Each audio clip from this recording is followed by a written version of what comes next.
पाकिस्तान तहरीक इंसाफ के बे कैंडिडेट्स सुन्नी इत्तेहाद कौंसिल के reserve seats के लिए केस सुप्रीम कोर्ट के फुल कोर्ट के सामने पेंडिंग था। आज उसमें जजमेंट रिज़र्व हुई है। हमें उम्मीद है इंशाल्लाह कुछ दिनों में ये जजमेंट अनाउंस होगी। असल ये है कि पाकिस्तान तहरीक इंसाफ का हमेशा ये मौक़िफ़ रहा है कि आईन के रूह के मुताबिक, आर्टिकल 51 के मुताबिक किसी भी पॉलिटिकल पार्टी को ज़्यादा से ज़्यादा वो सीटें मिल सकती है रिज़र्व जो उसकी जीते हुए सीटों के मुताबिक हो। किसी भी पार्टी को जीती हुई सीटों से ज़्यादा सीटें देना डिस्प्रोपोर्शनेट है। ये आईन के रूह की खिलाफ वर्जी है। पाकिस्तान तहरीक इंसाफ ने सख्त हालात में दिसंबर में अपने नॉमिनेशन पेपर सारे कैंडिडेट के जमा करवाए थे। पाकिस्तान के 859 कंस्टिट्यूएंसी पे पाकिस्तान तहरीक इंसाफ ने 828 कैंडिडेट को टिकट दिए थे। वमेन के लिए भी रिजर्व सीट के लिए प्रायोरिटी लिस्ट इशू हो चुकी थी। वमेन को कहा गया था कि नॉमिनेशन फॉर्म फाइल करे, उसकी स्क्रूटनी भी होनी थी, लेकिन बदनीयती पे इलेक्शन कमीशन ने वमेन की स्क्रूटनी को 29 तारीख तक, दिसंबर तक सरंजाम नहीं दिया था।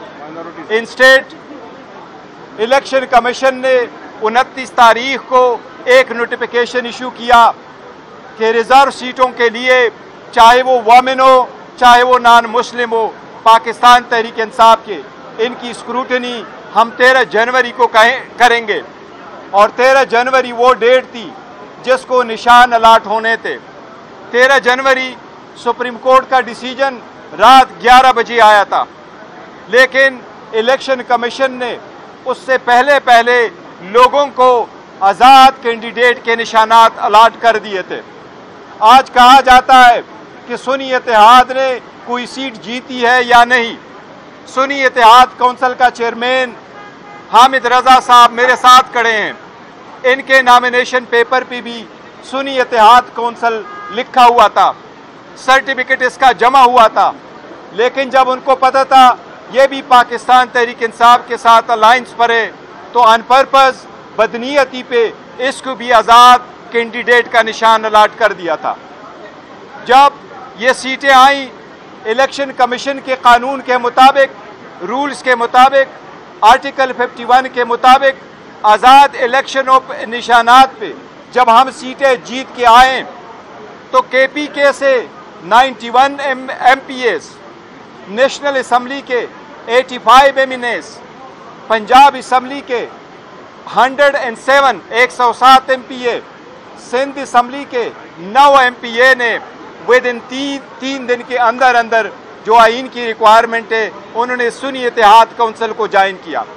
उससे मुतालिक हमने 780 पेजेस के कागजात इलेक्शन कमीशन में फाइल किए। इलेक्शन कमीशन ने एक्सेप्ट किया कि इन कैंडिडेट ने कानून और आइन के मुताबिक 3 दिन के अंदर पार्टी ज्वाइन की थी और एक प्रॉपर नोटिफिकेशन इसका इशू कर दिया था। इसके बावजूद कि हमारा हक था कि रिज़र्व सीटें हमें मिले, जिसमें 67 सीटें वमेन की है और 11 सीटें नॉन मुस्लिम की है, वो सीटें हमें नहीं दी गई, जिसकी वजह से हम सुप्रीम कोर्ट में मौजूद हैं। सुप्रीम कोर्ट से हमें उम्मीद है इंशाल्लाह जजेस की जिस तरीके से ऑब्जर्वेशन आई है कि ये इलेक्शन कमीशन के पार्ट पे बड़ी ज़्यादती हुई है, नाइंसाफ़ी हुई है, उन्होंने गैर आईनी गैर कानूनी कार्रवाई की है, इन्होंने आइन के मुताबिक अपनी ड्यूटी सरअंजाम नहीं दी। यही रीज़न है कि आज सेनेट भी इनकम्प्लीट है। सेनेट के इलेक्शन इस रिजर्व सीटों की आज तक KPK में नहीं हुए, बावजूद इसके कि जब हम असम्बली में कह रहे थे कि जब तक रिजर्व सीटें कंप्लीट ना हुई हो आप यहाँ भी इलेक्शनें रोक ले, लेकिन इसके बावजूद इन्होंने इलेक्शनें करवाई थी। हमें उम्मीद है इंशाल्लाह सुप्रीम कोर्ट के 13 जजेस से आज बड़ी खुशी होती कि अगर आज शार्ट ऑर्डर आ जाता, लेकिन जज साहिबान की सवाबदीद है हमें फिर भी उम्मीद है इंशाल्लाह 2-3 दिन में ये जजमेंट आएगी और यही कानून के मुताबिक इंशाल्लाह ताला ये सीटें हमें मिलेगी।